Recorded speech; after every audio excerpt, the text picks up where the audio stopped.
Greetings in the name of our Lord and Savior Jesus Christ. നമ്മുടെ കർത്താവും രക്ഷിതാവുമായ യേശുക്രിസ്തുവിന്റെ വലിയ നാമത്തിൽ എല്ലാവരെയും സ്വാഗതം ചെയ്യുന്നു. What a privilege to come and worship our living God. ഇന്ന് ജീവനുള്ള ദൈവത്തെ ആരാധിക്കുക എന്ന് പറയുന്നത് മനോഹരമായ കാര്യമാണ്. Just thank the Lord because you are here. We have the freedom to worship. നമ്മളിവിടെ ആയിരിക്കുന്നതിനാലും നമ്മൾ സ്വാതന്ത്ര്യത്തോടെ ദൈവത്തെ ആരാധിക്കുവാനും കിട്ടിയ ഈ ഒരു സന്ദർഭത്തെ ഓർത്ത് നമുക്ക് ദൈവത്തെ മഹത്വപ്പെടുത്താം. What a privilege to worship together as a family. ഒരു കുടുംബമായി നമ്മൾ ഒരുമിച്ച് ദൈവത്തെ ആരാധിക്കാൻ കിട്ടിയ ഒരു അവസരത്തിനെ നമുക്ക് നന്ദി പറയാം. Today I'm going to be talking about worship. ഇന്ന് ഞാൻ ആരാധനയെക്കുറിച്ചാവുന്നു പറയാൻ ആഗ്രഹിക്കുന്നത്. So we're all familiar about the story in John chapter 4 where the Samaritan woman meets Jesus or Jesus meets the Samaritan woman. നമ്മൾക്കെല്ലാം ഈ കഥ അറിയാം. യോഹന്നാൻ സുവിശേഷം 4-ാം അധ്യായത്തിൽ ശമര്യക്കാരിയായ സ്ത്രീയെ യേശു കണ്ടുമുട്ടുന്ന ഈ കഥ. So she's come to draw water where no one else is there. ആരും ഇല്ലാതിരുന്ന ഒരു സമയത്ത് ശമര്യക്കാരായ സ്ത്രീ കിണറ്റിൽ നിന്ന് വെള്ളം എടുക്കുവാനായിട്ട് വരുന്നു. But a man comes up to her and starts a conversation. അപ്പോൾ ഒരു മനുഷ്യൻ തൻ്റെ അടുത്ത് വന്ന് ഒരു സംഭാഷണത്തിന് തുടക്കമിടുകയാണ്. And she's surprised because he's a Jew. ഈ ശമര്യക്കാരി സ്ത്രീ അത്ഭുതപ്പെടുകയാണ്. കാരണം വന്ന് സംസാരിച്ച മനുഷ്യൻ ഒരു യഹൂദനാകൊണ്ട്. Because the Jews would not speak to the Samaritans. കാരണം യഹൂദരായിട്ടുള്ളവർ ശമര്യക്കാരോട് സംസാരിക്കില്ലായിരുന്നു. And Jesus, we all know, tells her about her past. നമ്മൾക്കറിയാം യേശു ഇവിടെ തൻ്റെ ഭൂതകാലത്തെക്കുറിച്ച്, ആ സ്ത്രീയുടെ ഭൂതകാലത്തെക്കുറിച്ച് സംസാരിക്കുന്നു. And so she perceives that he is a prophet. അപ്പോൾ ആ സ്ത്രീ അനുമാനിക്കുകയാണ് ഈ വ്യക്തി ഒരു പ്രവാചകനാകുന്നുവെന്ന്. And suddenly realizing that, she drops a topic. She says, we Samaritans, we worship at the Mount Gerizim, but the Jews worship at Jerusalem. അപ്പോൾ ഉടനെ തന്നെ താൻ പുതിയ ഒരു ടോപ്പിക് എടുത്തിടുകയാണ് ആരാധനയെക്കുറിച്ച്. ഞങ്ങൾ ശമര്യക്കാർ മലയുടെ മുകളിലും നിങ്ങൾ ഇസ്രായേലിയർ യഹൂദർ യെരുശലേമിലും ആരാധിക്കുന്ന ദൈവത്തെ എന്ന് പറയുന്നു. And we read in John 4 verses 21 to 24, Jesus said to her, "Woman, believe me, the hour is coming when you will neither on this mountain nor in Jerusalem worship the Father. You worship what you do not know. We know what we worship, for salvation is of the Jews. But the hour is coming, and now is, when the true worshippers will worship the Father in spirit and truth." യോഹന്നാന്റെ സുവിശേഷം 4-ാം അധ്യായം 21 തൊട്ട് 24 വരെയുള്ള വാക്യങ്ങൾ. യേശു അവളോട് പറഞ്ഞത്, സ്ത്രീയെ, എൻ്റെ വാക്ക് വിശ്വസിക്കുക. നിങ്ങൾ പിതാവിനെ നമസ്കരിക്കുന്നത് ഈ മലയിലുമല്ല യെരുശലേമിലുമല്ല എന്നുള്ള നാഴിക വരുന്നു. നിങ്ങൾ അറിയാത്തതിനെ നമസ്കരിക്കുന്നു, ഞങ്ങളോ അറിയുന്നതിനെ നമസ്കരിക്കുന്നു. രക്ഷ യഹൂദന്മാരുടെ ഇടയിൽ നിന്നല്ലോ വരുന്നത്. സത്യനമസ്കാരികൾ പിതാവിനെ ആത്മാവിലും സത്യത്തിലും നമസ്കരിക്കുന്ന നാഴിക വരുന്നു, ഇപ്പോൾ വന്നുമിരിക്കുന്നു. തന്നെ നമസ്കരിക്കുന്നവർ ഇങ്ങനെയുള്ളവർ ആയിരിക്കണമെന്ന് പിതാവ് ഇച്ഛിക്കുന്നു. ദൈവം ആത്മാവാകുന്നു, അവനെ നമസ്കരിക്കുന്നവർ ആത്മാവിലും സത്യത്തിലും നമസ്കരിക്കണം. So the Father is looking for true worshippers. പിതാവ് സത്യനമസ്കാരികളെ അന്വേഷിക്കുന്നു. Those who worship in spirit and in truth. തന്നെ സത്യത്തിലും ആത്മാവിലും ആരാധിക്കുന്നവരെ. To worship in spirit is to worship with all that you have. ആത്മാവിൽ ആരാധിക്കുക എന്ന് പറയുന്നത് നമ്മുടെ മുഴുവനായി നമുക്കുള്ളതും എല്ലാം സമർപ്പിച്ച് ആരാധിക്കുക എന്നർത്ഥമാണ്. And to worship in truth is to have nothing hidden, but to your life and your worship should be the same. It should be so transparent. അപ്പോൾ സത്യത്തിൽ ആരാധിക്കുക എന്ന് പറയുന്നത് ഹൃദയത്തിലോ നമ്മുടെ ജീവിതത്തിലോ ഒന്നും ഒളിപ്പിച്ച് വെക്കാതെ കർത്താവിൻ്റെ മുമ്പിൽ നമ്മൾ മുഴുവനായിട്ട് നമ്മൾ ആരാധിക്കുക എന്നുള്ളതാകുന്നു. And she says, the Father is seeking such to worship him. അപ്പോൾ അങ്ങനെ പറയുന്നത് ദൈവം അങ്ങനെയുള്ളവരെ, അങ്ങനെ നമസ്കരിക്കുന്നവരെ അന്വേഷിക്കുന്നു എന്നുള്ളതാകുന്നു. Today I'm asking you, the Father is looking for such people to worship him. ഇന്ന് ഞാനിവിടെ പറയുന്നത് ദൈവം ഇങ്ങനെ നമസ്കരിക്കുന്നവരെ അന്വേഷിക്കുന്നു. God is seeking true worshippers. ദൈവം സത്യനമസ്കാരികളെ അന്വേഷിക്കുന്നു. The remnant will be true worshippers. ശേഷിപ്പ് സത്യനമസ്കാരികളായിരിക്കും. Let's just pray. നമുക്ക് പ്രാർത്ഥിക്കാം. Hallelujah. ഹല്ലേലൂയ. ഈ സമയത്തിനായി സ്തുതിക്കുന്ന കർത്താവേ, ആത്മാവിലും സത്യത്തിലും ആരാധിക്കുന്ന ഒരു സഭയായിരിക്കട്ടെ ഞങ്ങൾ. ഹല്ലേലൂയ. കർത്താവേ, ഞാനിവിടെ ഉള്ള ഓരോരുത്തരെ നിൻ്റെ കരത്തിൽ ഏൽപ്പിക്കുന്നു യേശുവേ. ശരിയായ ആരാധന എന്താണെന്ന് ഈ ദിവസങ്ങളിൽ ഞങ്ങളെ പഠിപ്പിച്ചു തരണമേ. ഇവിടെ ഓൺലൈനായിട്ട് കാണുന്നവർ, ഹല്ലേലൂയ, അവരെ തൊടണമേ. ഹല്ലേലൂയ. കർത്താവേ, ഞങ്ങൾ പ്രാർത്ഥിക്കുന്നു കർത്താവേ, ശരിക്കും ഞങ്ങളുടെ കണ്ണ് തുറക്കണമേ. ശരിയായുള്ള ആരാധന ഈ ലോകത്ത് പല പല ആരാധനകളുണ്ട്. പക്ഷെ കർത്താവ് നോക്കുന്നു, ആത്മാവിലും സത്യത്തിലും ആരാധിക്കുന്നവരുണ്ടോ. കർത്താവേ, I won't be that person. ഞാൻ അങ്ങനെ ഒരു ആരാധക ആയിരിക്കട്ടെ. ഹല്ലേലൂയ. പറഞ്ഞാട്ടെ, നിങ്ങൾ കർത്താവിനോട് ഇന്ന് പറഞ്ഞാട്ടെ. ഹല്ലേലൂയ. പറഞ്ഞാട്ടെ കർത്താവിനോട് പറ. അല്ലാതെ ഈ വർഷിപ്പ് ടീം മാത്രമല്ല, നിങ്ങളിരിക്കുന്ന ഓരോരുത്തരും ഹല്ലേലൂയ ആരാധിക്കുന്നവരായി തീരണം. ഹല്ലേലൂയ. അങ്ങനെ ആയിരിക്കുമ്പോൾ ഇവിടെ സ്റ്റേജിൽ പാടുമ്പം ഇവിടെ ആരാധന വേറൊരു ലെവലിലായിരിക്കും. ഹല്ലേലൂയ. നിങ്ങൾ ഓരോ ഞായറാഴ്ച വരുമ്പം പ്രിപ്പയർഡ് ആയിട്ടാണോ വരുന്നത്? Hallelujah. To worship the living God. Hallelujah. ഈ ജീവനുള്ള ദൈവത്തെയാണോ നിങ്ങൾ ആരാധിക്കാൻ പോകുന്നത്? Hallelujah. We have not come to worship a dead God. നമ്മൾ ജീവനുള്ള ഒരു ദൈവത്തെ ആരാധിക്കുന്നു. Hallelujah. അത് മറക്കരുത്. ഈ ദൈവം ഇവിടെ ഉണ്ട്. ആരാധനയ്ക്ക് യോഗ്യനായ ദൈവം ഇവിടെ ഉണ്ട്. Hallelujah. I pray right now, കർത്താവ് ഈ സമയത്ത് ഓരോരുത്തരുടെ ഹൃദയങ്ങളെ സ്റ്റേറപ്പ് ചെയ്യണം. ഹല്ലേലൂയ. പുതിയൊരു തരം ആരാധന ഈ സഭയിൽ നിന്ന് എഴുന്നേക്കട്ടെ. ഹല്ലേലൂയ. പുതിയൊരു നിലവാരത്തിലുള്ള ആരാധന. ഹല്ലേലൂയ. പഴയ രീതി അല്ല, പുതിയൊരു രീതിയിൽ. Hallelujah. that is pleasing to you. കർത്താവിന് ഹല്ലേലൂയ പ്രസാദം തരുന്ന വിധത്തിൽ ഹല്ലേലൂയ ഉള്ള ആരാധന ഞങ്ങളുടെ ജീവിതത്തിലൂടെ ഹല്ലേലൂയ ഉയരട്ടെ. ഹല്ലേലൂയ ഈ സ്ഥലത്ത്. Thank you Lord. Amen. Today I'm challenging you to become a true worshipper. ഇന്ന് നിങ്ങളെ എല്ലാവരെയും ഒരു സത്യത്തിൽ ആരാധിക്കുന്നവരായിട്ട് തീരട്ടെ എന്ന് ഞാൻ ചാലഞ്ച് ചെയ്യുന്നു. Amen. The English word worship comes from the old English word worthship. ഇംഗ്ലീഷിൽ ആരാധന വർഷിപ്പ് എന്ന് പറയുന്നത് പഴയ ഒരു ഇംഗ്ലീഷ് നാമത്തിൽ നിന്നാണ്. അത് വർഷിപ്പ് എന്നുള്ള ഒരു പദത്തിൽ നിന്നാണ് വന്നിരിക്കുന്നത്. That is to give worth to someone or something. അത് മറ്റൊന്നിനോ മറ്റൊരു വ്യക്തിക്കോ ഒരു മൂല്യം കൊടുക്കുക എന്ന അർത്ഥത്തിലാകുന്നു. So but that is the English meaning. അതാവുന്നു ഇംഗ്ലീഷിലുള്ള അർത്ഥം. That is true.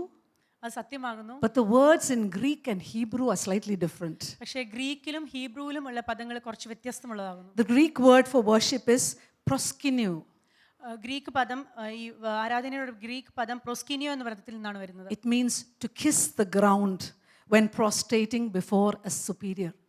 തന്നേക്കാൾ ശ്രേഷ്ഠമായിട്ടുള്ള ഒരു വ്യക്തിയെ കാണുമ്പോൾ സാഷ്ടാംഗം വീണ് നിലത്ത് ചുംബിക്കുക എന്നുള്ള അർത്ഥത്തിൽ. To fall on your knees in adoration. ആരാധനയോടുകൂടെ അദ്ദേഹത്തിന് മുമ്പിൽ കുത്തുക എന്ന അർത്ഥത്തിൽ. Is that the emotion you have when you worship here? നമ്മളിവിടെ ആരാധിക്കുമ്പോൾ അങ്ങനെ ഒരു വികാരമാണോ നമ്മളിൽ നിന്ന് വരുന്നത്? I was just looking at how many people were worshiping with their bodies or with their hands and with their hearts. And I was thinking, Lord, you want more. When you worship, you should not worry about anyone else. It is you and God. ഞാനിവിടെ നോക്കുകയായിരുന്നു, ആരാധിക്കുമ്പോൾ എത്ര പേർ തങ്ങളുടെ ശരീരം കൊണ്ടും ആത്മാവ് കൊണ്ടും പൂർണ്ണമായിട്ട് ദൈവത്തെ ആരാധിക്കുന്നു എന്നുള്ളത്. അപ്പോൾ ഞാൻ കരുതുകയാണ്, ഇനിയും നമ്മൾ ഏറെ ആരാധിക്കണം കർത്താവിന് പ്രീതിപ്പെടുത്തുന്ന രീതിയിൽ. The word in Hebrew is shaka. ഇബ്രായ ഭാഷയിൽ ആരാധന എന്നുള്ളത് ഷക്ക എന്ന പദത്തിൽ നിന്നാണ് വരുന്നത്. That also means to bow down, to kneel and prostrate oneself. അതിന്റെ അർത്ഥവും കുമ്പിടുക, മുട്ടിടുക, സാഷ്ടാംഗം പ്രണമിക്കുക എന്നുള്ളത് അർത്ഥമാണ്. When you just stand like this and worship, but it is instead, if you raise your hands when you move your body, haven't you felt that your body responds along with your spirit? നമ്മളിങ്ങനെ വെറുതെ നിന്ന് ആരാധിക്കുന്നതിനേക്കാളും നമ്മുടെ ശരീരം ഒക്കെ അനക്കി ആരാധിക്കുമ്പോൾ നമ്മൾക്ക് തോന്നാറില്ലേ, നമ്മുടെ ആത്മാവിനോട് ചേർന്നാണ് നമ്മുടെ ശരീരവും പ്രവർത്തിക്കുന്നു എന്നുള്ളത് ആരാധനയുടെ സമയത്ത്. Not only here, even in your homes. I'm guilty also. Not to just sit and worship, but to get up in the morning and just move around in your room and lift up your hands and worship God. ഇവിടെ മാത്രമല്ല, നമ്മുടെ വീടുകളിലാണെങ്കിൽ പോലും നമ്മൾ ഇരുന്ന് ദൈവത്തെ ആരാധിക്കുന്നതിന് പകരം ഒന്ന് നടന്ന് കൈകളൊക്കെ ഉയർത്തി ആരാധിക്കുന്നതായിരിക്കും നല്ലത്. There are a number of words for praise and worship in the Hebrew. ഈ ആരാധനയ്ക്ക് സ്തുതിക്കും ഒക്കെ ഒരുപാട് പദങ്ങൾ ഹീബ്രുവിലുണ്ട്. I'll just mention them. The 7 words. 7 പദങ്ങളുണ്ട്. The first is barak. ഒന്നാമതായി Barack. It means to kneel down. അത് മുട്ടുകുത്തുക എന്ന അർത്ഥത്തിൽ. In reverence. അത് സമർപ്പണത്തോട് ബഹുമാനത്തോടു കൂടി. The second word is tehila. രണ്ടാമത്തെ തെഹില എന്ന് പറയുന്ന വാക്കാണ്. To sing a spontaneous song. അത് ഒരു പൊടുന്നനെ ഒരു ഗീതം ദൈവത്തിന് വേണ്ടി പാടുക. Has the Lord put a song in your heart? നമ്മുടെ ഹൃദയത്തിൽ പെട്ടെന്ന് വന്ന ഒരു പാട്ട് ദൈവത്തിന് വേണ്ടി പാടുക എന്നർത്ഥം. That's how the Psalms were written. അങ്ങനെയാകുന്നു സങ്കീർത്തനങ്ങളൊക്കെ എഴുതപ്പെട്ടിരിക്കുന്നത്. And Tauda, അടുത്ത തൗദ എന്ന് പറയുന്നത് it means to lift your hands in thanksgiving. നമ്മുടെ കൈകൾ നന്ദിയോടുകൂടി ഉയർത്തുക എന്നർത്ഥത്തിൽ. Yada is to throw up your hands and forward while confessing to the Lord. യാദ എന്ന് പറയുന്ന അർത്ഥം ദൈവത്തെക്കുറിച്ച് ഏറ്റു പറയുമ്പോൾ നമ്മുടെ കൈകൾ വീശുക എന്നർത്ഥത്തിലാണ്. Zamar is to worship with an instrument. ഒരു വാദ്യോപകരണത്തോടു കൂടെ സ്തുതിക്കുന്നതാണ് സമാർ എന്ന് പറയുന്നത്. If you can't play an instrument, you can clap your hands. നമ്മുടെ കയ്യിൽ വാദ്യോപകരണം ഇല്ല എങ്കിൽ നമുക്ക് കൈകൾ കൊട്ടാവുന്നതാണ്. Shabak is to have a loud voice, shout. ഷബാഹ് എന്ന് പറയുന്ന അത്യുച്ച നാദത്തോടുകൂടെ ദൈവത്തെ ആരാധിക്കുന്നു. Sometimes to break some things you need to shout loudly. ചിലപ്പോൾ ചിലത് പൊട്ടിക്കേണ്ടതിന് നമ്മൾ അത്യുച്ചത്തോടെ ദൈവത്തെ ആരാധിക്കേണ്ടി വരും.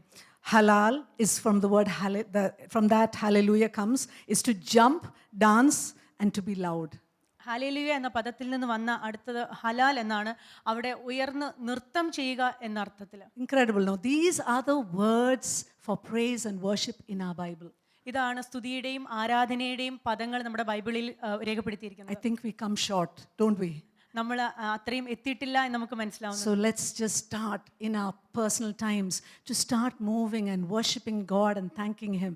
അപ്പോൾ നമ്മുടെ ദൈവമായിട്ടുള്ള നമ്മുടെ വ്യക്തിപരമായ സമയങ്ങളിൽ നമ്മൾ കൈകൾ അനക്കി നമ്മുടെ ശരീരം അനക്കി നമ്മൾക്ക് പ്രാർത്ഥിക്കാം. If you're watching a football or a cricket match and if the side you are supporting wins, you jump and you shout.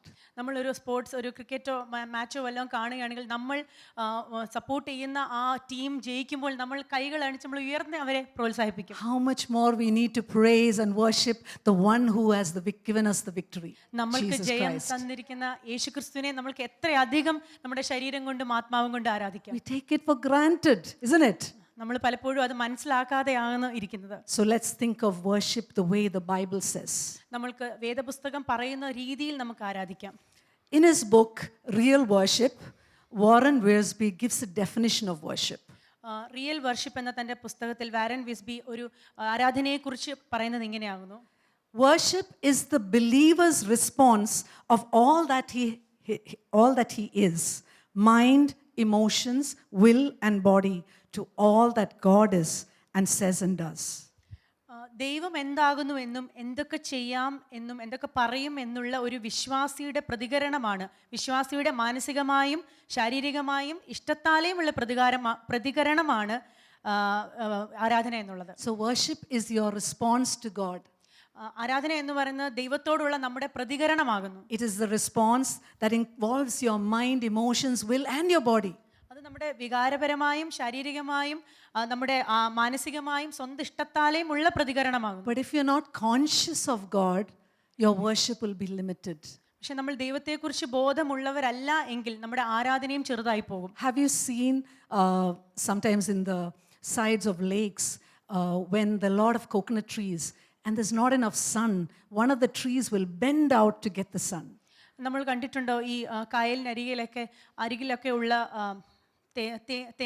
തെങ്ങുകൾ ചിലപ്പോൾ ശരിയായ സൂര്യപ്രകാശം കിട്ടിയില്ലെങ്കിൽ അതിനൊരു വളവുണ്ടാകും. That should be the way we position ourselves to receive from God. അങ്ങനെയായിരിക്കണം നമ്മൾ ദൈവത്തിൽ നിന്ന് പ്രാപിക്കുവാനായിട്ട് നമ്മളെ തന്നെ പൊസിഷൻ ചെയ്യേണ്ടത്. That is our response to Him. നമുക്ക് അവനോടുള്ള പ്രതികരണമാകുന്നു അത്. And he says, it is a loving response that is balanced by the fear of the Lord, and it's a deepening response as a believer comes to know God better. അത് ദൈവസ്നേഹത്തോടെയും ദൈവഭയത്തോടെയും കൂടെയുള്ള ഒരു പ്രതികരണമാകുന്നു. ദൈവത്തെ ശരിയായി അറിയുമ്പോൾ ആ പ്രതികരണത്തിനും ആഴമുള്ളതാകും. Worship is more than a song. ഒരു ഗാനത്തിനോ ഗീതത്തിനോ അപ്പുറമുള്ളതാകുന്നു ആരാധന എന്ന് പറയുന്നത്. It is a surrender, your response to a God who has given His best to you. നമ്മൾക്ക് വേണ്ടി ഏറ്റവും ഉന്നതമായി തന്ന ദൈവത്തിന്റെ മുമ്പിൽ നമ്മൾ കാഴ്ചവെക്കുന്ന ഒരു പ്രതികരണമാകുന്നു ആരാധന എന്നുള്ളത്. Come on, let's hear a response from you. Are we going to worship this God? Yes, we're going to worship because He gave us everything. നമ്മൾക്ക് വേണ്ടി എല്ലാം അവൻ ചെയ്തു തന്നതിനാൽ നമ്മൾ അവനെ ആരാധിക്കും. We were created to worship. നമ്മൾ ആരാധനയ്ക്ക് വേണ്ടി സൃഷ്ടിക്കപ്പെട്ടിരിക്കുന്നു. A.V. Tozer said, we are called to an everlasting preoccupation with God. A.V. ടോസർ ഇങ്ങനെ പറയുന്നു, നമ്മൾ വിളിക്കപ്പെട്ടിരിക്കുന്നത് ദൈവത്തെ നിത്യമായി ധ്യാനിച്ചു കൊണ്ടേയിരിക്കുവാനായിട്ടാകുന്നു. Isaiah 43:21 says, this people I have formed for myself, they shall declare my praise. യെശയ്യാവ് 43:21 ഇങ്ങനെ പറയുന്നു, ഞാൻ എനിക്ക് വേണ്ടി നിർമ്മിച്ചിരിക്കുന്ന ജനം എൻ്റെ സ്തുതിയെ വിവരിക്കും. The one thing we can do till our last breath is worship the Lord. നമ്മളുടെ അവസാന ശ്വാസം വരെ നമ്മൾക്ക് ചെയ്യാൻ പറ്റുന്ന ഒരു കാര്യം ദൈവത്തെ ആരാധിച്ചുകൊണ്ടേയിരിക്കുക എന്നുള്ളതാണ്. No one can take away our worship. നമ്മുടെ ആരാധനയെ നമ്മളിൽ നിന്ന് മോഷ്ടിക്കുവാൻ ആർക്കും സാധ്യമല്ല. We are made for worship. നമ്മൾ ആരാധനയ്ക്ക് വേണ്ടി സൃഷ്ടിക്കപ്പെട്ടിരിക്കുന്നു. When we worship, it completes us. നമ്മൾ ആരാധിക്കുമ്പോൾ നമുക്കൊരു പൂർണ്ണത വരുത്തുന്നു. Nothing else can fulfill us or make us satisfied than worship. മറ്റൊന്നിനും നമ്മളെ പൂർത്തീകരിക്കുവാനോ നമുക്കൊരു സാറ്റിസ്ഫാക്ഷൻ തരുവാനോ സാധിക്കുകയില്ല ആരാധനയ്ക്കല്ലാതെ. 1 Peter 2:9 says, but you are a chosen generation, a royal priesthood, a holy nation, his own special people. Why? That you may proclaim the praises of him who called you out of darkness into the marvelous light. 1 പത്രോസ് 2:9 ഇങ്ങനെ എഴുതിയിരിക്കുന്നു, നിങ്ങളോ അന്ധകാരത്തിൽ നിന്ന് തൻ്റെ അത്ഭുത പ്രകാശത്തിലേക്ക് നിങ്ങളെ വിളിച്ചവൻ്റെ സൽഗുണങ്ങളെ ഘോഷിപ്പാൻ തക്കവണ്ണം തെരഞ്ഞെടുക്കപ്പെട്ട ഒരു ജാതിയും രാജകീയ പുരോഹിത വർഗവും വിശുദ്ധ വംശവും സ്വന്തം ജനവുമാകുന്നു. We will continue to worship in eternity. നമ്മൾ നിത്യതയിലുടനീളം നമ്മൾ ഈ ആരാധന തുടർന്നുകൊണ്ടേയിരിക്കുമെന്ന് നിങ്ങൾക്കറിയാമോ? I think Pastor TB mentioned last week the one or two things that will go into eternity is worship and intercession probably. But we won't have any reason to pray, but worship and praise will go into eternity. Pastor T B കഴിഞ്ഞ ആഴ്ച പറയുകയുണ്ടായി, നമ്മൾ നിത്യതയിലേക്ക് പോകുമ്പോൾ നമ്മൾ കൂടെ കൊണ്ടുപോകുന്ന ഒരു കാര്യം ഈ ആരാധനയും സ്തുതിഗീതങ്ങളും ആകുന്നു എന്നുള്ളത്. So we should practice here, isn't it? നമ്മളപ്പോൾ ഇവിടെ തന്നെ അത് ശീലിച്ചുകൊണ്ടേയിരിക്കണം. We're going to be doing that continually. So if we're used to it here, it will be easier there, I think. നമ്മൾ നിത്യതയിലും ചെയ്തുകൊണ്ടേയിരിക്കുന്നതാണ്. അപ്പോൾ ഇവിടെ നമ്മളതൊരു ശൈലിയാക്കിയാൽ നമ്മൾക്കതൊരു ബുദ്ധിമുട്ടുണ്ടാവുകയില്ല. Revelation 5:8-9 says, now when he had taken the scroll, there is a scene in heaven seen by John the apostle. Now when he had taken the scroll, the 4 living creatures and the 24 elders fell down before the Lamb, each having a harp and golden bowls full of incense, which are the prayer of the saints. And they sang a new song, saying, you are worthy to take the scroll and to open its seals, for you were slain and have redeemed us to God by your blood out of every tribe and tongue and people and nation. വെളിപ്പാടിൻ്റെ പുസ്തകം 5:8-9 ഇങ്ങനെ വായിക്കുന്നു. അത് അപ്പോസ്തലനായ യോഹന്നാൻ കണ്ട കാഴ്ചയാകുന്നു. പുസ്തകം വാങ്ങിയപ്പോൾ 4 ജീവികളും 24 മൂപ്പന്മാരും ഓരോരുത്തൻ വീണയും വിശുദ്ധന്മാരുടെ പ്രാർത്ഥന എന്ന ധൂപവർഗം നിറഞ്ഞ പൊൻകലശവും പിടിച്ചുകൊണ്ട് കുഞ്ഞാടിൻ്റെ മുമ്പാകെ വീണു. പുസ്തകം വാങ്ങുവാനും അതിൻ്റെ മുദ്ര പൊട്ടിപ്പാനും നീ യോഗ്യൻ. നീ അറുക്കപ്പെട്ട് നിന്റെ രക്തം കൊണ്ട് സർവ്വഗോത്രത്തിലും ഭാഷയിലും വംശത്തിലും ജാതിയിലും നിന്നുള്ളവരെ ദൈവത്തിനായി വിലയ്ക്ക് വാങ്ങി. Okay, so what do each of the elders have? They have a harp and a bowl full of incense. അപ്പോൾ വിശുദ്ധന്മാരുടെ കയ്യിൽ എപ്പോഴും മൂപ്പന്മാരുടെ കയ്യിൽ ഒരു വീണയും അവർക്ക് ധൂപം നിറഞ്ഞ പൊൻകലശവും ഉണ്ടായിരുന്നു. The bowl of incense is prayer. It's mentioned there. ധൂപവർഗം എന്ന് പറയുന്ന പ്രാർത്ഥനയാകുന്നു. And the harp is music. വീണ എന്ന് പറയുന്നത് ദൈവത്തിന് വേണ്ടിയുള്ള സ്തുതിഗീതമാകുന്നു. So worship and intercession go together. അപ്പോൾ ആരാധനയും മധ്യസ്ഥ പ്രാർത്ഥനയും ഒരുമിച്ച് പോകുന്നതാകുന്നു. If you keep on praying, after some time you get tired. But if your prayer comes from your worship, you will endlessly pray.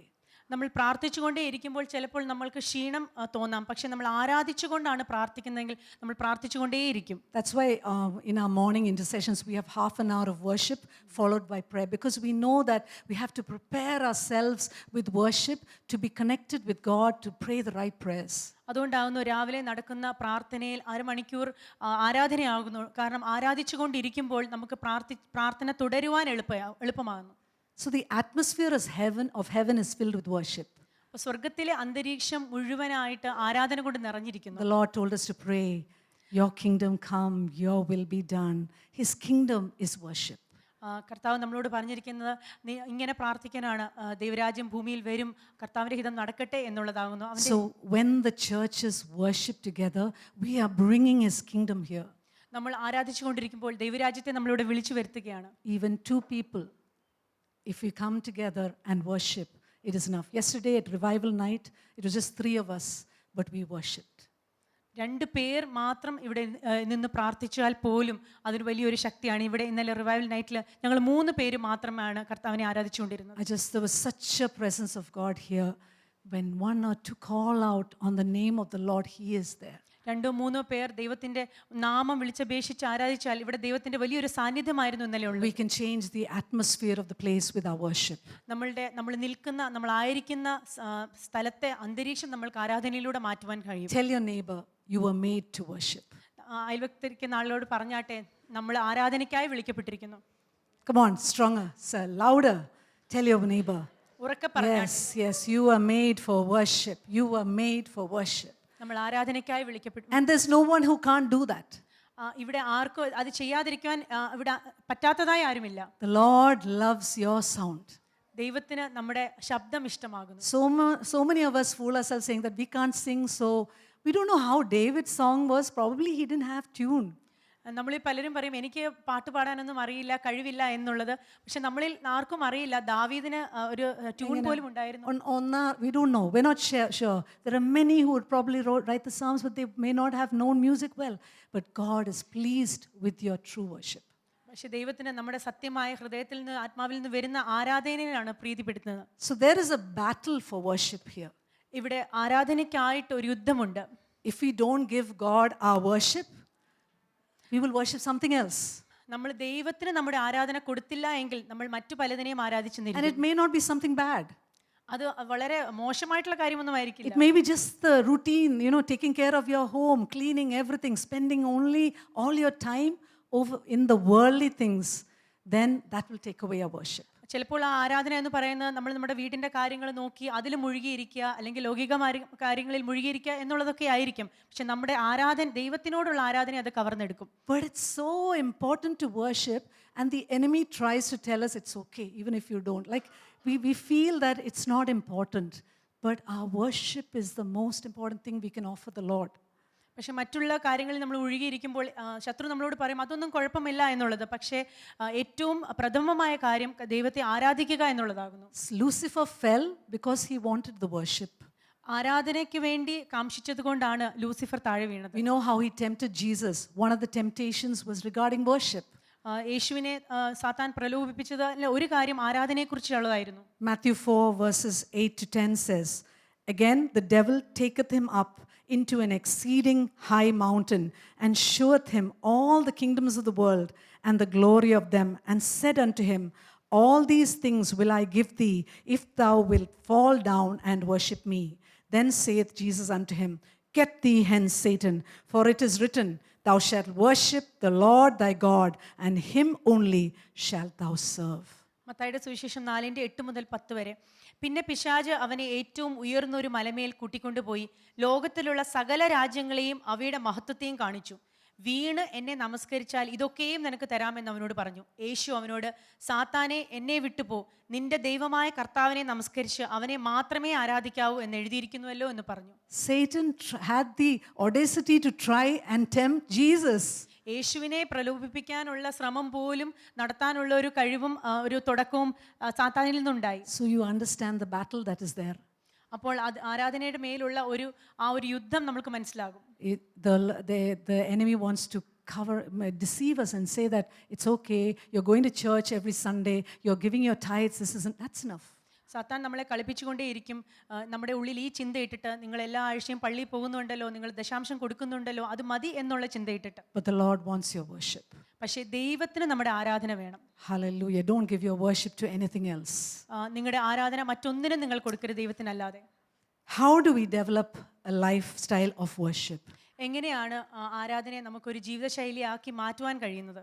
So initially in my earlier days, probably it was only a Sunday worship, and okay, a little prayer every day, but afterwards I slowly got conscious that every moment is unto the Lord. എൻ്റെ ആദ്യ കാലങ്ങളിലൊക്കെയും ഒരു ഞായറാഴ്ച വന്ന് ആരാധിക്കുകയോ അല്ലെങ്കിൽ ദിവസത്തിൽ ഒരു സമയത്തേക്ക് മാത്രം എൻ്റെ ആരാധന ചുരുങ്ങിയിരുന്നു. പക്ഷേ പിന്നീട് എനിക്ക് മനസ്സിലായി എൻ്റെ ഓരോ നിമിഷത്തിലും ഞാൻ ആരാധിച്ചുകൊണ്ടേയിരിക്കും. Your worship starts with your thoughts. നമ്മുടെ ആരാധന നമ്മുടെ ചിന്തയിൽ നിന്നാവുന്നു തുടങ്ങുന്നത്. So we need to fix our thoughts on God.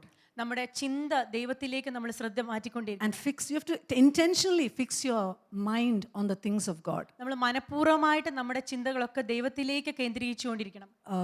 There are different ways people do it. Some people, they take a break and just pray for 5 minutes and get back to the routine. പല രീതിയിൽ ആൾക്കാർ ഇത് ചെയ്യുന്നുണ്ട്. ചില ആൾക്കാർ ചെയ്തുകൊണ്ടിരിക്കുന്ന കാര്യങ്ങളിൽ നിന്ന് ഒരു 5 മിനിറ്റ് അവർ ബ്രേക്ക് എടുത്തിട്ട് ദൈവത്തെ ആരാധിച്ചിട്ട് പിന്നെ തിരിച്ചവരുടെ ജോലിയിലേക്ക് പോകും. Or even as you're doing something that doesn't take too much concentration, you can just worship. ചില കാര്യങ്ങൾ നമ്മൾ ഒത്തിരി ഗൗരവമായി എടുക്കേണ്ട കാര്യമല്ല നമ്മൾ ചെയ്യുന്നതെങ്കിൽ നമുക്ക് ആരാധിച്ചുകൊണ്ട് തന്നെ നമുക്ക് ആ ജോലി ചെയ്യാവുന്നതാണ്. So even social media kind of distracts us from worship. നമ്മളെ സോഷ്യൽ മീഡിയ ദൈവത്തിന്റെ ആ ഒരു ആരാധനയിൽ നമ്മളെ ശ്രദ്ധ മാറ്റുന്നുണ്ട്. So sometimes you need to fast in that area, reduce that fast for, because it's so easy to get into it. You see some reels and then you continue, accidentally, and you realize half an hour is gone. നമ്മൾ ചില സമയത്ത് ഈ ഒരു social മീഡിയയിൽ നിന്ന് നമ്മൾ ഉപവാസം എടുക്കേണ്ടിയിരിക്കുന്നു. കാരണം നമ്മുടെ സമയം അത് പോകുന്നതെന്ന് അറിയില്ല. ഒരു റീൽ കഴിഞ്ഞ് അടുത്ത റീലിലോട്ട് നമ്മൾ പോയിക്കൊണ്ടേയിരിക്കും. So let's be intentional to keep our thoughts focused on worship. നമ്മൾ മനഃപൂർവ്വമായിട്ട് നമ്മൾ ആരാധനയിലേക്ക് നമ്മുടെ ശ്രദ്ധയെ കേന്ദ്രീകരിക്കേണ്ടതുണ്ട്. Secondly, we need to set aside specific time for worship. രണ്ടാമതായി നമ്മൾ ആരാധനയ്ക്കായി നമ്മൾ ആ ഒരു പ്രത്യേകമായ സമയം മാറ്റി വെക്കണം. Time and a place every day. സമയം മാത്രമല്ല, നമ്മൾ എന്നും ഒരു ആരാധനയ്ക്കായി ഒരു സ്ഥലവും മാറ്റി വെക്കണം. When you worship continually in your home, the atmosphere changes, and when people come, they realize there is a difference. നിങ്ങൾക്കറിയാമോ, നമ്മൾ ദിവസവും നമ്മുടെ ആരാധനയാൽ നമ്മൾ ആരാധിച്ചുകൊണ്ടിരിക്കുമ്പോൾ നമ്മുടെ വീട്ടിലെ അന്തരീക്ഷം തന്നെ മാറിപ്പോവും. പുറത്തുനിന്ന് ഒരാൾ വരുമ്പോൾ അവർക്കത് മനസ്സിലാവും. As you go into different rooms and you worship, things change, and the Lord takes care of all the things needed there. നമ്മൾ എല്ലാ മുറികളിലും പോയി നമ്മൾ ആരാധിക്കുമ്പോൾ പല കാര്യങ്ങളും മാറുകയും ദൈവം നമ്മുടെ പല ആവശ്യങ്ങളും നിറവേറ്റുകയും ചെയ്യും. And worship is not, as I said, not only about song, but it's about surrender.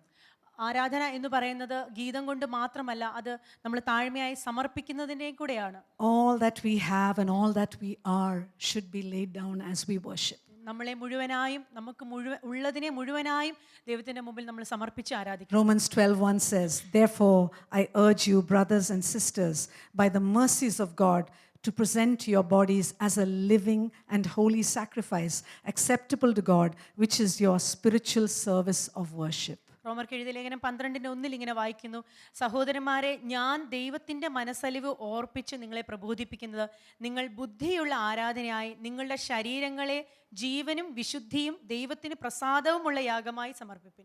So in Revelation, the elders lay down their crown.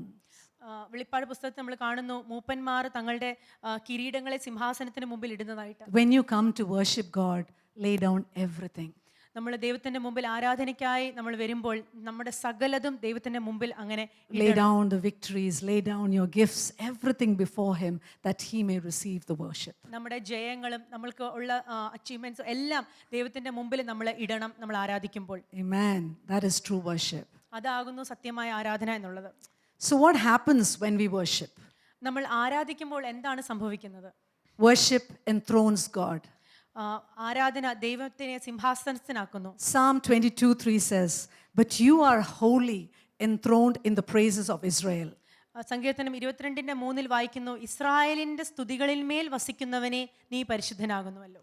So God is enthroned already, but especially when we praise him, we experience him being there in a greater way. ദൈവം സിംഹാസനത്തിൽ തന്നെയാണ് വസിക്കുന്നത്, പക്ഷേ നമ്മൾ ആരാധിക്കുമ്പോൾ നമ്മൾ അവനെ ഉയർത്തുകയാണ്. When we worship together, God becomes enthroned over our church. നമ്മൾ ഇവിടെ ആരാധിക്കുമ്പോൾ ഈ ഒരു സ്ഥലത്ത് ഈ ഒരു ദേവസഭയുടെ മുകളിലായിട്ട് തന്നെ താൻ സിംഹാസനം ഉറപ്പിക്കും. If all the churches come together and worship, then we enthrone him over our city.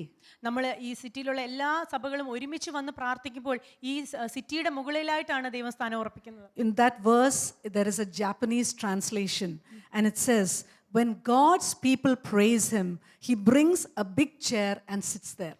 ഈ ഒരു വാക്യത്തിന് ഒരു ജപ്പാൻ തർജ്ജിമ എങ്ങനെയാകുന്നു, നമ്മൾ ആരാധിക്കുമ്പോൾ ദൈവം ഒരു കസേര കൊണ്ടുവന്ന് അവിടെ ഇരിക്കുന്നു എന്നുള്ളത്. So when we worshiped, he may be sitting here. He would have put a chair here. If our worship was pleasing to him, he would put a chair here and sit here.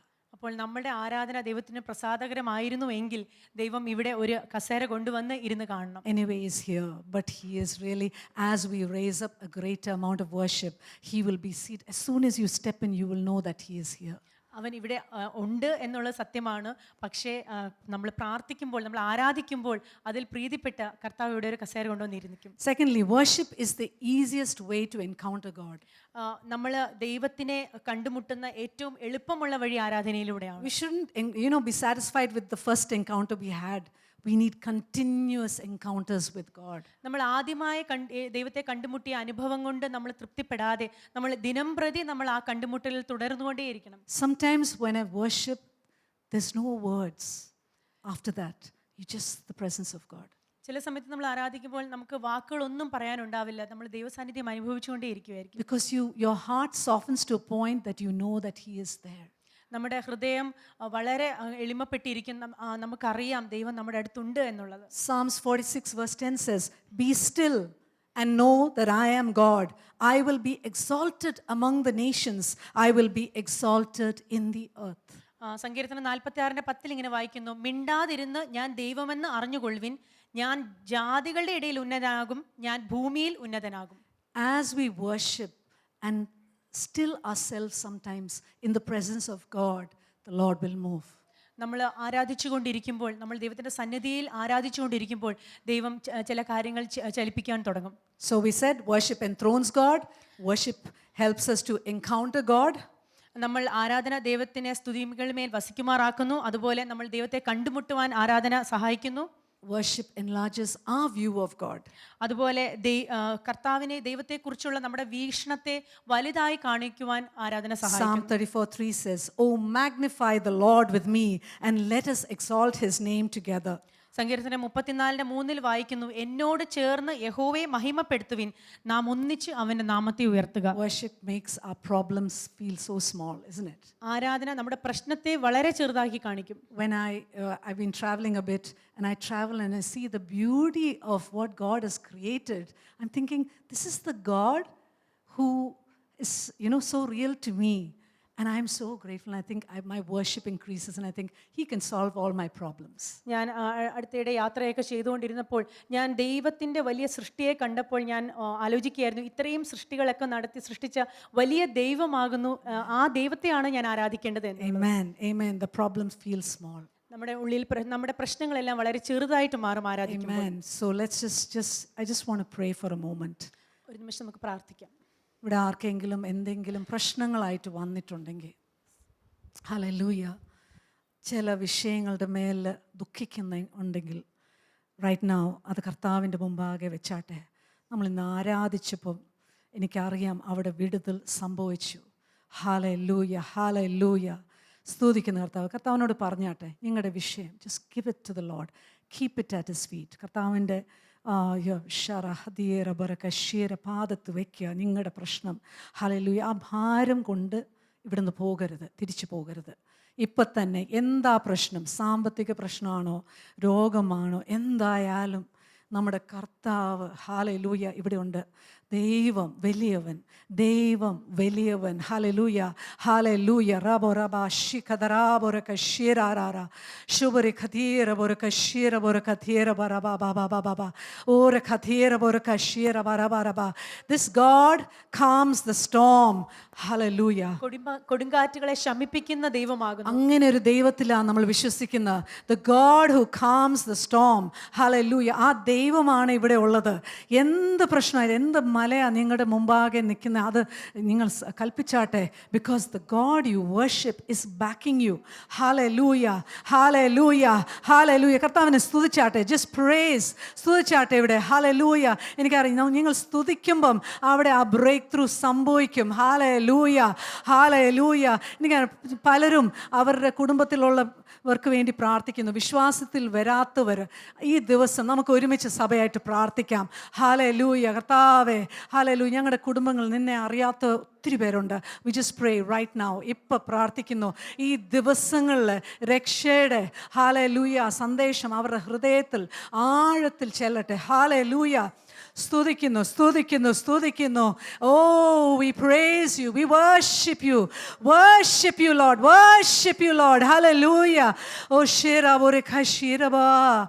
Shura hadira rera. Shuri kharira. Shuri kharira rera, Lord. We praise you, Lord. We praise you, Lord. Hallelujah. Hallelujah. Thank you. Nandi Pidave. Nandi Pidave. I believe we're going to hear testimonies of breakthroughs. Thank you, Lord. നമ്മൾ വിടുതലിൻ്റെതായ സാക്ഷ്യങ്ങൾ കേൾക്കും എന്ന് ഞാൻ വിശ്വസിക്കുന്നു. Amen. Amen. Amen. So when we were traveling, the day before we were coming back, suddenly we were about 2 hours from the airport. So the next morning we had to travel. Sudden heavy thunderstorm.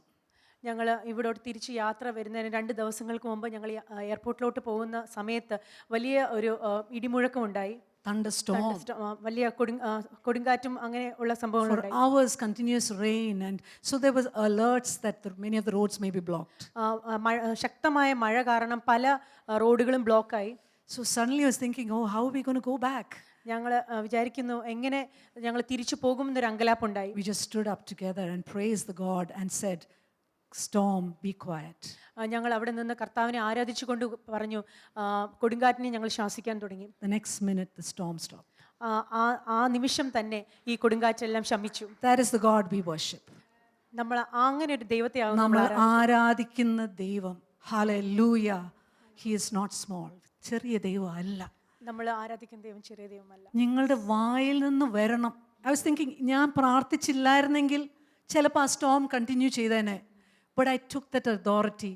കാരണം എനിക്കറിയാം ഞാൻ ആരാധിക്കുന്ന ദൈവം ആരാന്ന്. It's not in us. So just step out. ആ ആരാധിക്കുമ്പം ധൈര്യമായിട്ട് ചില കാര്യങ്ങൾ പറഞ്ഞോളൂ. അത് കാണും. You will see it. Hallelujah. So the worship enlarges our view of God. നമ്മുടെ ആരാധന എന്ന് പറയുന്നത് ദൈവത്തെക്കുറിച്ചുള്ള നമ്മുടെ വീക്ഷണത്തെ വലുതാക്കുന്നു. Worship changes us. ആരാധന നമ്മളെ തന്നെ മാറ്റുന്നു. All the time. Every time I worship, the Lord will, many times, the Lord will show an area I have to change. And that just changes me. ആരാധിക്കുമ്പോൾ പലപ്പോഴും എൻ്റെ കുറവുകളെ ദൈവം എന്നെ തന്നെ കാണിക്കും. ഏത് മേഖലയിലാണോ ഞാൻ മാറേണ്ടത് ദൈവം അതെന്നെ കാണിക്കാറുണ്ട്. So when my daughter was leaving to college, she's a second child, and I was thinking, oh God, the empty nest. തൻ്റെ മകൾ കോളേജിലേക്ക് പോയപ്പോൾ എനിക്ക് ഉള്ളൊരു ശൂന്യത ഉണ്ടായി. എൻ്റെ രണ്ടാമത്തെ മകളാണ്. So when I just took her to the college, so she had to go for a 3-day training there. ഞാൻ കോളേജിലേക്ക് പോയപ്പോൾ 3 ദിവസത്തെ ഒരു ട്രെയിനിങ് ആയിട്ട് അവൾ മാറി നിൽക്കേണ്ടി വന്നു. So I was staying in another place. അപ്പോൾ ഞാൻ വേറൊരു സ്ഥലത്തായി താമസിച്ചിരുന്നത്. I was thinking, Lord, she's leaving the home. We're going to be alone. We're going to miss her. ഞാൻ വിചാരിക്കുകയായിരുന്നു തൻ്റെ മകൾ ദൂരെ പോകുന്നു, ഞങ്ങൾ അവളെ miss ചെയ്യുമെന്നുള്ളത്. For 2 days I worshipped. ആ 2 ദിവസവും ഞാൻ ദൈവത്തെ ആരാധിച്ചുകൊണ്ടിരുന്നു. I just continuously started praising God. ഞാൻ നിരന്തരമായി ഇടവിടാതെ ദൈവത്തെ ആരാധിച്ചുകൊണ്ടേയിരുന്നു. By the second day, everything left. Every type of feeling of sadness left. രണ്ടാമത്തെ ദിവസമായപ്പോഴത്തേക്കും എൻ്റെ മനസ്സിലുള്ള ശൂന്യതയും വ്യാകുലതയും എല്ലാം നീങ്ങിപ്പോയി. And from that time, I had just released her. അത് ആ സമയം മുതൽ ഞാൻ അവളെ റിലീസ് ചെയ്തു. In every season of your life, when you worship, you can face the battle. You can face any situation. Hallelujah. I have seen that. നമ്മുടെ ജീവിതത്തിൻ്റെ പല സീസണുകളിലും നമ്മൾ ഇങ്ങനെയുള്ള യുദ്ധത്തിലൂടെയൊക്കെ പോകുമ്പോൾ ആരാധന നമുക്ക് ജയം തരുന്നതായിട്ട് ഞാൻ കണ്ടിട്ടുണ്ട്. Worship helps us to delight in God irrespective of the circumstances. ഈ ആരാധന എന്ന് പറയുന്നത് സാഹചര്യങ്ങൾക്ക് അതീതമായി ദൈവത്തിൽ ആശ്രയിക്കുവാനും ആനന്ദിക്കുവാനും നമ്മളെ സഹായിക്കുന്നു. Paul and Silas, how could they praise after being beaten up? അത്രയും മർദ്ദനമൊക്കെ ഏറ്റിട്ട് എങ്ങനെയാണ് പൗലോസിനും ശീലാസിനും ഇങ്ങനെ ആരാധിച്ചുകൊണ്ടിരിക്കുവാൻ സാധിക്കുന്നത്? Only a lifestyle of worship will enable you to stand in persecution. അങ്ങനെ അവർ ജീവിതശൈലിയാക്കി ആരാധനയെ മാറ്റിയത് കൊണ്ടാണ് അങ്ങനെ കഷ്ടാനുഭവങ്ങൾ അവർക്ക് പിടിച്ചു നിൽക്കുവാനായത്. Worship and praise are weapons of warfare. ആത്മീയ യുദ്ധത്തിന്റെ ആയുധങ്ങളാണ് ആരാധനയും പ്രാർത്ഥനയും. We know about the battle of that Jehoshaphat had to face. നമ്മൾക്ക് ഒരു യുദ്ധം അറിയാം, യഹോശഫാത്ത് നേരിട്ടേണ്ടി വന്ന ഒരു യുദ്ധത്തെക്കുറിച്ച്. Where Moab, Ammon and Mount Seir, 3 kingdoms came together to attack them. മൂന്ന് രാജ്യങ്ങൾ, മോവാബ്യരും അമ്മോന്യരും, അങ്ങനെ 3 രാജ്യങ്ങൾ യഹോശാഫാത്തിന്റെ യഹൂദ രാജ്യത്തിനെതിരെ വന്നു. But the prophet Jehaziel gives him a word and says, the battle belongs to the Lord. യെഹസ്യേൽ എന്ന് പറയുന്ന പ്രവാചകൻ വന്ന് പറയുന്നു, യുദ്ധം യഹോവയ്ക്കുള്ളതാകുന്നു എന്നുള്ളത്. You know, this Jehaziel was a descendant of Asaph, ഈ യെഹസ്യേൽ എന്ന് പറയുന്നത് ആസാഫിന്റെ പിൻതലമുറക്കാരനായിരുന്നു. one of the worshippers in David's time. ദാവീദിന്റെ സമയത്ത് വലിയൊരു വർഷിപ്പർ ആയിരുന്നു And Asaph. God used him to release his prophecy. അങ്ങനെ ഈ ഒരു ദൂത് ഈ പ്രവാചകനിലൂടെ നടന്നു. And let's just read in 2 Chronicles 20 verse 21. Can you read in Malayalam? 2 ദിനവൃത്താന്തം 20:21. പിന്നെ അവൻ ജനത്തോട് ആലോചിച്ചിട്ട് വിശുദ്ധ അലങ്കാരം ധരിച്ച് സൈന്യത്തിന്റെ മുമ്പിൽ നടന്നുകൊണ്ട് വാഴ്ത്തുവാനും യഹോവയെ സ്തുതിപ്പാൻ അവന്റെ ദയ എന്നേക്കും ഉള്ളതല്ലോ എന്ന് ചൊല്ലുവാനും യഹോവയ്ക്ക് സംഗീതക്കാരെ നിയമിച്ചു. അവർ പാടി സ്തുതിച്ചു തുടങ്ങിയപ്പോൾ യഹോവ യഹൂദയ്ക്ക് വിരോധമായി വന്ന അമ്മോന്യരെയും മൊവാബ്യരുടെയും സെയീർ പർവ്വതക്കാരുടെയും നേരെ പതിയിരിപ്പുകാരെ വരുത്തി. അങ്ങനെ അവർ തോറ്റുപോയി. Amen. The enemies destroy themselves when we worship. നമ്മൾ ആരാധിക്കുമ്പോൾ ശത്രുക്കൾ അന്യോന്യം തകർക്കും. Don't underestimate what will happen when we start worshiping. നമ്മൾ ആരാധിക്കുമ്പോൾ എന്ത് സംഭവിക്കും എന്നുള്ളതിനെ നമ്മൾ ചെറുതായിട്ട് കാണരുത്. Because the enemies can just fight away and the problem will just move away. ശത്രുക്കൾക്ക് അന്യോന്യം യുദ്ധം ചെയ്തുകൊണ്ട് നമ്മുടെ ഉള്ളിൽ നിന്ന്, നമ്മുടെ ഇടയിൽ നിന്ന് ആ ഒരു പ്രോബ്ലം മാറിപ്പോകും. So how can we not use such a powerful weapon? അപ്പം ഇത്രയധികം ഒരു ശക്തമായിട്ടുള്ള ഒരു ആയുധം നമ്മൾക്ക് എങ്ങനെ ഉപയോഗിക്കാതിരിക്കുവാൻ കഴിയും? And finally, worship will prepare the earth for the return of the Lord. അവസാനമായി ആരാധന ക്രിസ്തുവിന്റെ രണ്ടാം വരവിനായിട്ട് നമ്മളെ ഒരുക്കുന്നു. David, a man after God's own heart, had a lifestyle of worship. ദൈവത്തിന്റെ ഹൃദയത്തിന്റെ പുറകെ പോയ ദാവീദിന് അങ്ങനെ ഒരു ജീവിതശൈലി ഉണ്ടായിരുന്നു, ആരാധന എന്ന ജീവിതശൈലി. Whether as a shepherd or a king, he was always worshiping. താൻ ഒരു ആട്ടിടയനായിരുന്നപ്പോഴും രാജാവായിരുന്നപ്പോഴും താൻ എപ്പോഴും ദൈവത്തെ ആരാധിച്ചുകൊണ്ടേയിരുന്നു. His completeness, wholeness came from worshiping God. താൻ ഒരു പൂർണ്ണതയിൽ എത്തിയത് ദൈവത്തെ ആരാധിച്ചുകൊണ്ടായിരുന്നപ്പോഴേ ആയിരുന്നു. So, and we read in Amos 9 verse 11 and 12. Can you read that Malayalam? ആമോസിന്റെ പുസ്തകം 9:11-12. അവർ ഏദോമിൽ ശേഷിച്ചിരിക്കുന്നവരുടെയും എൻ്റെ നാമം വിളിക്കപ്പെടുന്ന സകല ജാതികളുടെയും ദേശത്തെ കൈവശമാക്കേണ്ടതിന് വീണുപോയ ദാവീദിൻ കൂടാരത്തെ ഞാൻ അന്നാളിൽ നിവർത്തിക്കുകയും അതിൻ്റെ പിളർപ്പുകളെ അടയ്ക്കുകയും അവൻ്റെ ഇടിവുകളെ തീർക്കുകയും അതിൻ്റെ പുരാതന കാലത്തിൽ എന്ന പോലെ പണിയുകയും ചെയ്യും എന്നാകുന്നു ഇത് അനുഷ്ഠിക്കുന്ന യഹോവയുടെ അരുളപ്പാട്. The Lord is going to raise up the tabernacle of David. ദാവീദിന്റെ ആ കൂടാരം ദൈവം ഉയർത്തുവാൻ പോകുന്നു. What do you know about the tabernacle of David? ദാവീദിന്റെ കൂടാരത്തെക്കുറിച്ച് നമ്മൾക്ക് എന്തറിയാം? So we know the tabernacle was first made when at the time of Moses, when they came into the wilderness.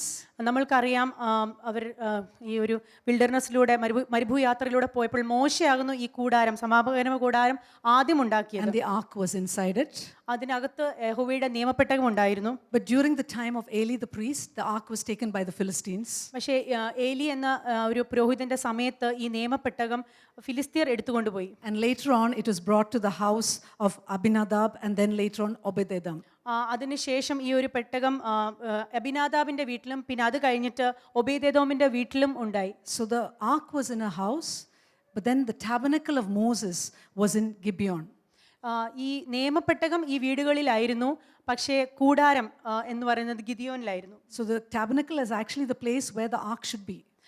അപ്പോൾ കൂടാരം, സമാഗമന കൂടാരത്തിലായിരുന്നു ശരിക്കും പറഞ്ഞാൽ ഈ യഹോവയുടെ നിയമപ്പെട്ടകം ഉണ്ടായിരുന്നിരിക്കേണ്ടത്. So David wanted to bring back the ark, but he didn't put it in Gibeon. Instead, he made a small tent and kept it in Jerusalem. അപ്പോൾ ദാവീദ് ഈ യഹോവയുടെ നിയമപ്പെട്ടകം എടുത്തു, പക്ഷേ താൻ ഗിബിയോനിലുള്ള ആ സമാഗമന കൂടാരത്തിലല്ല വെച്ചത്, യെരുശലേമിൽ തൻ്റെ വാസസ്ഥലത്തിന് അടുത്തുള്ള ഒരു കൂടാരം പണിതിട്ട് അവിടെയാകുന്നു ഈ നിയമപ്പെട്ടകം വെച്ചത്. In the tabernacle of Moses, animal sacrifices continued under the priest Zadok.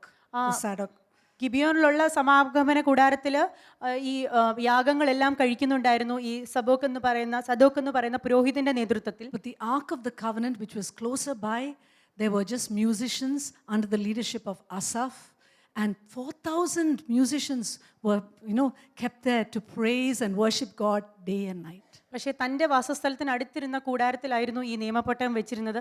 അവിടെ എപ്പോഴും വാദ്യനാദത്തോടെ സംഗീതക്കാർ പാടിക്കൊണ്ടേയിരുന്നു. 4000 സംഗീതക്കാരെയായിരുന്നു അന്ന് ദാവീദ് അപ്പോയിന്റ് ചെയ്തത് ഈ നിയമപ്പെട്ടകത്തിന് മുമ്പിൽ ആരാധിക്കുവാനായിട്ട്. How could David do that?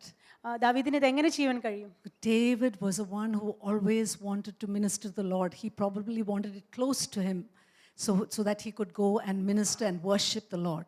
ദാവീദിന് എപ്പോഴും ദൈവത്തിനോട് സംസാരിച്ചു കൊണ്ടേ ഇരിക്കണം എന്നുള്ള ആഗ്രഹം കാരണം തൻ്റെ വാസസ്ഥലത്തിന് അടുത്ത് തന്നെ ഈ ഒരു നിയമപ്പെട്ടകം വെച്ചു. കാരണം എപ്പോഴും ദൈവത്തിൻ്റെ സാന്നിധ്യത്തിലേക്ക് കടന്നു ചെല്ലുവാനായിട്ട്. Some scholars say that it's probably also because in the army there were a lot of Gentiles also. For the Gentiles to go there also, David kept the ark close by, with not in the tabernacle. If it was in the tabernacle, the Gentiles would not be able to go there. ചില പണ്ഡിതർ പറയുന്നത് ദാവീദിൻ്റെ പടജനത്തിൻ്റെ കൂട്ടത്തിൽ യവനരുണ്ടായിരുന്നു, ജാതികളുണ്ടായിരുന്നു. അപ്പോൾ ആ ജാതികൾക്കും ഈ നിയമപ്പെട്ടകത്തിൻ്റെ മുമ്പിൽ ദൈവത്തിനെ ആരാധിക്കുവാനുള്ളൊരു സാഹചര്യമായിരുന്നു ദാവീദ് ഉണ്ടാക്കിയത്. സമാഗമന കൂടാരത്തിലായിരുന്നുവെങ്കിൽ യഹൂദർക്കല്ലാതെ വേറെ ആർക്കും അതിൽ കടക്കുവാൻ സാധിക്കുകയില്ലായിരുന്നു. A man or woman after God's own heart would understand how to worship him.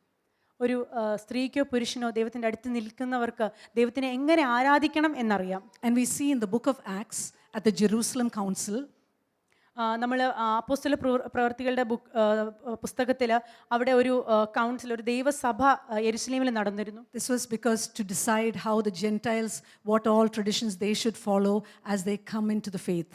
അവിടെ അവർ അപ്പോസ്തലന്മാരെല്ലാം കൂടി ഒരു സഭ കൂടി ഒരു തീരുമാനം എടുക്കുകയാണ്, എങ്ങനെ ജാതിയിൽ നിന്ന് ദൈവസഭയിലേക്ക് അല്ലെങ്കിൽ ദൈവത്തിൻ്റെ അരികിലേക്ക് വന്നവർ അവർ ഏതൊക്കെ ഒരു ട്രഡീഷൻ ഫോളോ ചെയ്യണം എന്നുള്ളത്. And that time James the apostle gets up and says in Acts 15 verse 16 and 17, after this he reminds them of the prophecy. After this I will return and I will rebuild the tabernacle of David which has fallen down. I will rebuild its ruins and I will set it up so that the rest of mankind may seek the Lord, even all the Gentiles who are called by my name, says the Lord who does all these things. അപ്പോൾ യാക്കോബ് എന്ന അപ്പോസ്തലൻ ഇങ്ങനെ വായിക്കുകയാണ്. അപ്പോസ്തല പ്രവൃത്തിയിൽ 15:16-18 വരെ വായിക്കുന്നു. അനന്തരം ഞാൻ ദാവീദിൻ്റെ വീണുപോയ കൂടാരത്തെ വീണ്ടും പണിയും, അതിൻ്റെ ശൂന്യശിഷ്ടങ്ങളെ വീണ്ടും പണിത് അതിനെ നിവർത്തിക്കും. മനുഷ്യരിൽ ശേഷിച്ചവരും എൻ്റെ നാമം വിളിച്ചിരിക്കുന്ന സകല ജാതികളും കർത്താവിനെ അന്വേഷിക്കും എന്ന് ഇത് പൂർവ്വകാലം മുതൽ അറിയിക്കുന്ന കർത്താവ് അരുളി ചെയ്യുന്നു എന്ന് എഴുതിയിരിക്കുന്നുവല്ലോ. Who is going to rebuild the tabernacle of David? അപ്പോൾ ഈ ദാവീദിൻ്റെ വീണുപോയ കൂടാരത്തെ വീണ്ടും പണിയുന്നത് ആരാകുന്നു? Who is going to rebuild the tabernacle of David? ദാവീദിന്റെ വീണുപോയ കൂടാരത്തെ വീണ്ടും പണിതത് ആരാകുന്നു? Will you help? നിങ്ങൾ സഹായിക്കുമോ? Will it be us, the church? നമ്മൾ ദൈവസഭയായി നമ്മൾ അത് സഹായിക്കുമോ? Will you be the worshipper who helps rebuild the tabernacle of David? ദൈവത്തിനെ ആരാധിച്ച് ദാവീദിന്റെ ഈ വീണുപോയ കൂടാരത്തെ വീണ്ടും പണിയുവാൻ നമ്മൾ സഹായിക്കുമോ? Because only if the tabernacle of David is rebuilt will the Gentiles, will the rest of the world come into the end time harvest. ഈ ദാവീദിന്റെ വീണുപോയ കൂടാരത്തെ ആരാധനയെ തിരിച്ചു കൊണ്ടുവന്നാൽ മാത്രമേ ഇനി ശേഷിക്കുന്ന ജാതികൾ ദൈവത്തിന്റെ അടുത്തേക്ക് വരികയുള്ളൂ. I'm challenging you today to worship. ഇന്ന് ഞാൻ നിങ്ങളെ ചാലഞ്ച് ചെയ്യുന്നു, ആരാധിച്ചാട്ടെ. In spirit and truth. സത്യത്തിലും ആത്മാവിലും ദൈവത്തെ ആരാധിച്ചാട്ടെ. Just giving you a moment to think about it. ഒരു നിമിഷം നമുക്ക് ധ്യാനിക്കാം. Just ഒന്ന് ചിന്തിച്ചാട്ടെ, ഏതൊക്കെ കാര്യങ്ങളാണ് എൻ്റെ വർഷിപ്പിൽ കുറവ്, എൻ്റെ ആരാധനയ്ക്ക് എന്താ കുറവുള്ളതെന്ന് ചിന്തിച്ചാട്ടെ.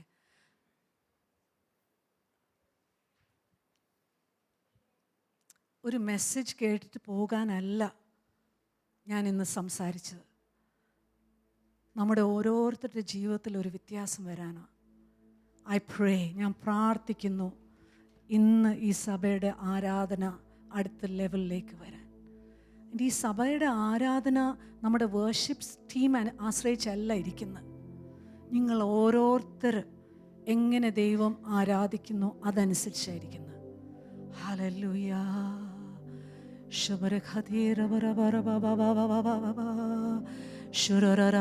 ആരാധിച്ചാട്ടെ നിങ്ങളുടെ സ്വന്തം ഭാഷയിൽ. ഹല്ലേലൂയ. ഒരു